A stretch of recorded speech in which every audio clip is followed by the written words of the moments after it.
আমি ছেড়েই দিতে রাজি আছি সুসভ্যতার আলোক। আমি চাই না হতে নববঙ্গে নবযুগের চালক। আমি নাইবা গেলেম বিলাত, নাইবা পেলেম রাজার খিলাত। যদি পরজন্মে পাইরে হতে ব্রজের রাখাল বালক, তবে নিবিয়ে দেব নিজের ঘরে সুসভ্যতার আলোক।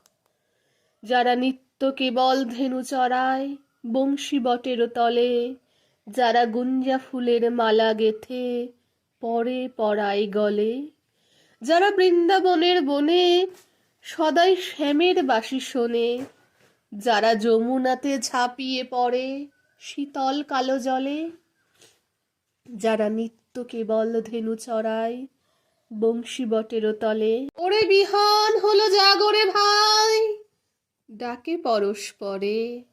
ওরে ওই যে দধিমন্থ ধ্বনি উঠল ঘরে ঘরে। হেরো মাঠের পথে ধেনু চলে উড়িয়ে গোখুর রেণু। হেরো আঙিনাতে ব্রজের বধূ দুগ্ধ দহন করে।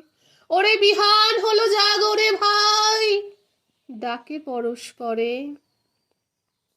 ওরে সাঙন মেঘের ছায়া পড়ে কালো তমাল মূলে।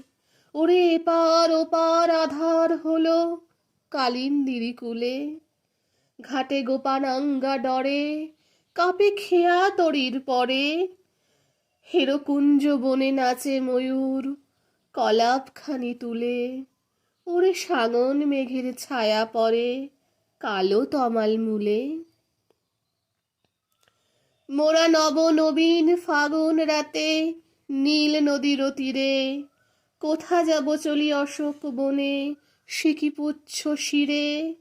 যবে দোলার ফুলরশি দিবে নিপ শাখায় কষি, যবে দক্ষিণ বায়ে বাঁশির ধ্বনি উঠবে আকাশ ঘিরে।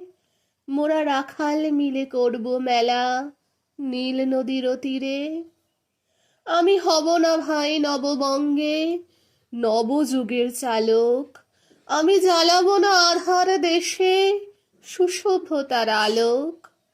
যদি ননি ছানার গায়ে কোথাও অশোক নিপের ছায়ে, আমি কোনো জন্মে পারি হতে ব্রজের গোপ বালক। তবে চাই না হতে নববঙ্গে নবযুগের চালক।